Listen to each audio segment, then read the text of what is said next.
celiac. How do I know if I still have inflammation in my body?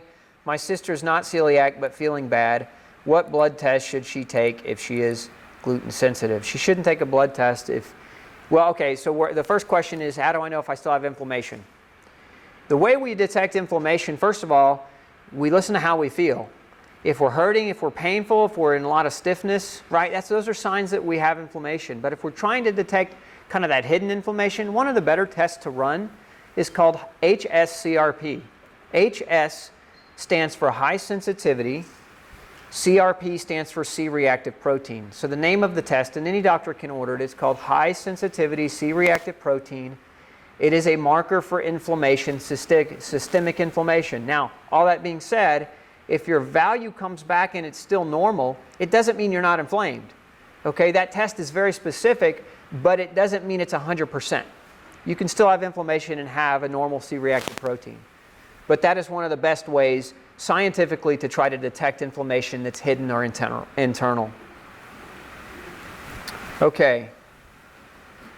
We'll go one more question and then we'll break.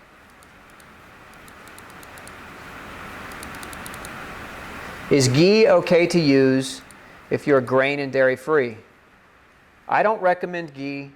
A lot of people will say that ghee is basically clarified butter. It's where you heat butter up and you take the solids off the top so that there's no protein left and you're left with the clear butter.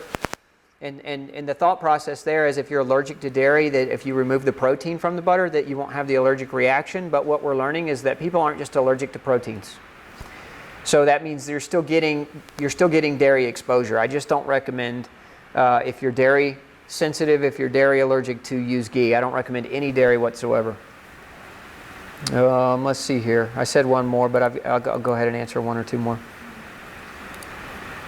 Somebody's asking, they have a mast cell disorder, which is a white blood cell disorder. They have to avoid high histamine foods.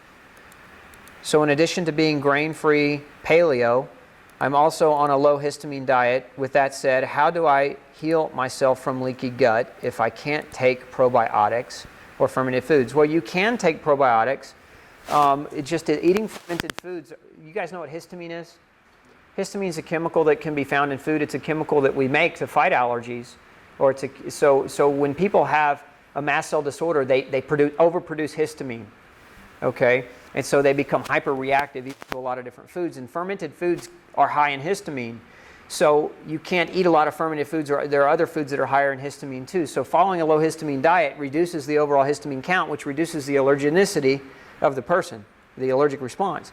Probiotics, taking supplemental probiotics do not increase or raise histamine levels. So you would be safe taking a probiotic capsule or probiotic powder. Everybody got that?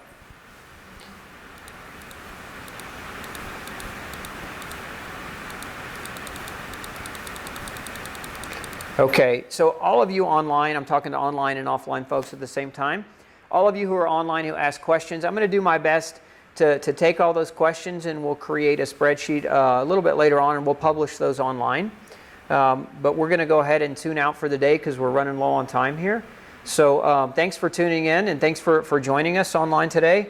And again, if you want to take advantage of that special offer, you can just type in Trifecta, and we'll get you taken care of.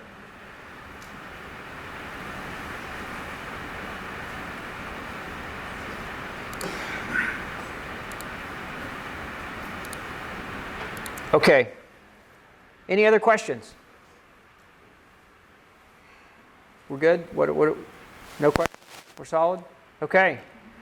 So we're going to give away some stuff. It's the fun part.